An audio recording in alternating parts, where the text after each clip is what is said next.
Hello दोस्तों, स्वागत है आपका राज लर्न इजी में। तो जैसे कि आप लोगों को पता होगा कि एलपी का फॉर्म आ चुका है, तो आज हम लोग उसका सारा नोटिफिकेशन को देखेंगे और क्या क्या है, एज फैक्टर क्या है, ये सारा डिटेल्स को हम लोग देखेंगे यहाँ पर। तो सबसे पहले हम लोग चलते हैं सरकारी रिज़ल्ट पर। सरकारी रिज़ल्ट खुल चुका है और यहाँ पर देखिए ये यहाँ पर कल से स्टार्ट हो जाएगा, या railway RRB assistant loco pilot LP online 2024। तो सबसे पहले हम लोग इसका इम्पोर्टेंट डेट्स को देखेंगे। अच्छा, इम्पोर्टेंट डेट्स को देखेंगे। ये एप्लीकेशन की शुरुआत जो होने वाला है ये 20 जनवरी 2024 से स्टार्ट होगा और last date of apply online ये 19 फरवरी 2024 तक चलेगा। लास्ट डेट पे एग्ज़ाम फ़ी ये 19/2/2024 तक रहेगा। इसके बाद आपका correction and modification of form आपका 20 फरवरी से स्टार्ट होगा, जो 29 फरवरी 2024 तक चलेगा। अच्छा, एग्जामिनेशन का फ़ी हम लोग देख लेते हैं। फॉर्म फिलअप का फ़ी कितना पड़ेगा। अगर जनरल हो, ओबीसी और ईडब्ल्यूएस ये तीनों के लिए आपको 500 रुपये पे करना पड़ेगा। अगर आप एससी एसटी और पीएच फीमेल होते हैं और उसके लिए 250 रुपया पे करना पड़ेगा। ऑल कैटेगरी ऑफ फीमेल के लिए 250 रुपया पे करना पड़ेगा। After appear the stage 1 exam, first stage exam के बाद आपका जो जितना फ़ी पे किए होंगे उसमें से आपको अनरिजर्व मतलब जनरल ओबीसी और ईडब्ल्यूएस का फ़ी रिफ़ंड होगा, 400 रुपया रिफ़ंड हो जाएगा। और एससी एसटी का जो जितना भी पे फ़ी किए थे वो सारा रिटर्न हो जाएगा। मतलब अगर आप 250 रुपये फ़ी पे किए थे तो आपका 250 रुपया वो रिटर्न हो जाएगा। अच्छा, इसका हम लोग एज लिमिट को देखते हैं। एज लिमिट क्या है। अगर इसका मिनिमम एज है 18 साल तक का और मैक्सिमम एज है 30 साल तक का। तो इसमें एज लिमिट एज ऑन 1/7/2024 मतलब 1/7/2024 तक आपका एज 18 से 30 के बीच में होना चाहिए, तभी आप इस फॉर्म को फिलअप कर पाएंगे। और बाकी जो एससी एसटी ओबीसी है उनको एज रिलैक्सेशन वो अलग से रहता है, वो तो रहेगा ही। तो इस बार का जो वैकेंसी है ये कितना, आरआरबी एलपी रिक्वायरमेंट 2024 का वैकेंसी है ये 5696 पोस्ट के लिए आप फॉर्म फिलअप होगा। अच्छा, ये टोटल पोस्ट जो है 5696 है। रेलवे आरआरबी एलिजिबिलिटी, अच्छा एलिजिबिलिटी भी देख लेते हैं हम। क्लास 10 का matric with ITI from NVCT NCVT SCVT certificate in filter electrical instrument mechanics, ये सारी जो रहेंगी इन सभी में आपको होना पड़ेगा। या फिर class 10th with diploma in mechanical electrical electronics automobile engineering और बीटेक के लोग भी इस फॉर्म को फिलअप कर सकते हैं।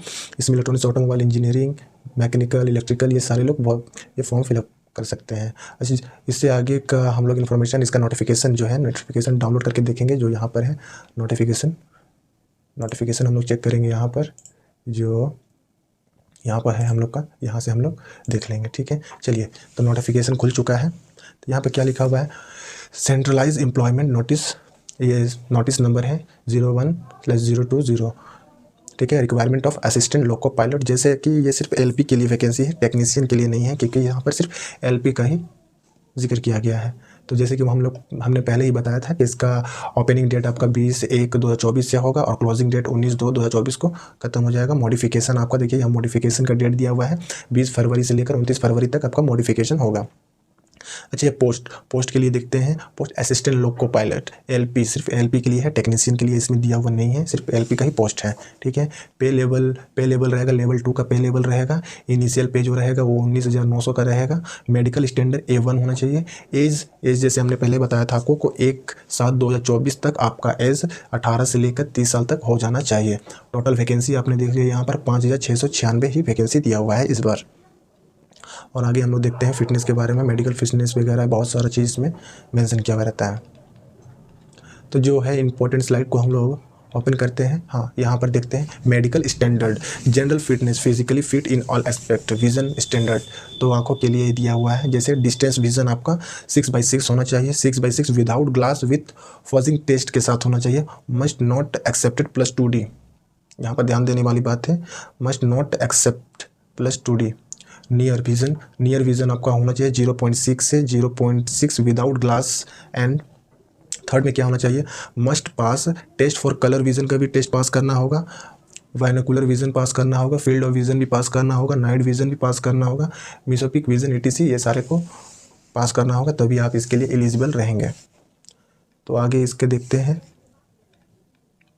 अच्छा हाँ, यहाँ पर देख लीजिए आपको एज रिलैक्सेशन के लिए भी दिया हुआ है। अगर SC और ST कैंडिडेट के लिए 5 साल का एज रिलैक्सेशन मिलेगा, OBC non creamy layer candidate के लिए 3 साल का एज रिलैक्सेशन मिलता है, और ex serviceman candidate who have put in more than 6 month service after ascension, ex serviceman unreserved and EWS को 3 year after deduction of length of service from age.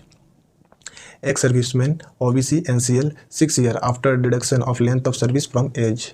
Ex serviceman SC और ST के लिए है 8 year का है after deduction of length of service from age. ये आपको age relaxation के बारे में बता दिया गया है, ये सारा डिटेल्स दे दिया है। अब आगे देखते हैं, इन सभी को तो ज़रूरत है नहीं। आगे हम लोग देखते हैं, अच्छा हाँ, एग्ज़ाम फॉर्म को पिकअप, उसका फ़ी कितना पे करना होगा। कैटेगरी कम्युनिकेटिव कैंडिडेट फ़ी, ठीक है, for all candidate except categories mentioned below serial number 2। Out of this fee of rupees 500 and among of rupees 400 shall be refunded. मतलब 500 आप पे करेंगे, 400 रुपये जो होगा उसमें से रिफंडेबल होगा। जो फर्स्ट स्टेज CBT एग्ज़ाम देने के बाद अगर आप एग्ज़ाम में अपियर होंगे तभी आपको ये रिफ़ंड मिलेगा। अगर आप एग्ज़ाम में नहीं अपियर होते हैं तो ये आपको 500 चला जाएगा, वो रिटर्न आने वाला नहीं है। तो इसलिए आपको 400 रुपया रिटर्न लेने के लिए फर्स्ट स्टेज CBT में देना होगा। For candidate who belong to SC ST ex serviceman female transgender minorities और इकोनॉमिकली बैकवर्ड क्लास मतलब EBC, इन सभी को 250 रुपये पे करना होगा। जो फर्स्ट स्टेज CBT के बाद आपको 250 रुपया वापस मिल जाएगा। फर्स्ट स्टेज CBT के बाद ही आपको ये मिलेगा, तो ये ध्यान रहे। जैसे यहाँ पर नोट यहाँ पर दे दिया हुआ है, only candidates who attend CBT 1 will get a refund of their examination fee as mention above. Exam आपको रिफ़ंड लेने के लिए CBT 1 देना ही होगा, तभी आपको ये रिफ़ंड होगा, वरना कुछ नहीं मिलने वाला। मोड ऑफ फ़ी पेमेंट आप कैसे भी कर सकते हैं, ऑनलाइन भी कर सकते हैं, UPI भी एक्सेप्टेड है, ये सारा दिया हुआ है। Card, debit card, credit card, net banking वगैरह से आप फ़ी पेमेंट कर सकते हैं, ठीक है। अब आगे देखते हैं हम। अच्छा, हम लोग को एक और स्लाइड देखते हैं, यहाँ पर सीट को लेकर हम लोग देखेंगे। यहाँ पर सीट किस स्टेट में कितना सीट है ये भी हम लोग देखेंगे।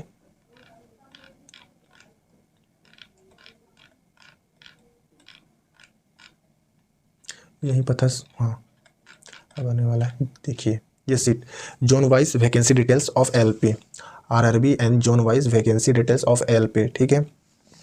अहमदाबाद में अनरिजर्व के लिए देख लीजिए कितना दिया हुआ है, 95 है, SC के लिए 37 है, ST के लिए 17 है, OBC के लिए 65 है, EWS 24, टोटल 238 रहेगा इसमें, 238।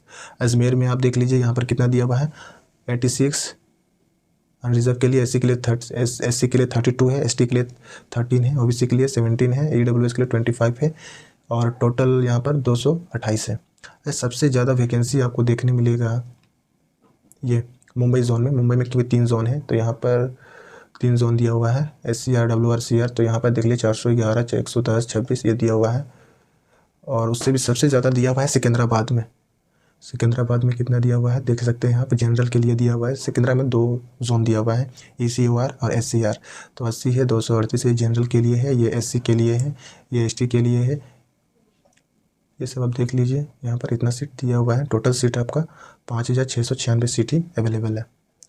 तो उम्मीद है दोस्तों आप लोगों को ये इन्फॉर्मेशन पसंद आया होगा। और नेक्स्ट हम लोग जो वीडियो करने वाले हैं वो RRB LP का जो सिलेबस रहता है उसके ऊपर रहेगा। अगर आप लोगों को ये वीडियो पसंद आया होगा तो लाइक करिए, सब्सक्राइब करिए और ज़रूर शेयर करिए। धन्यवाद।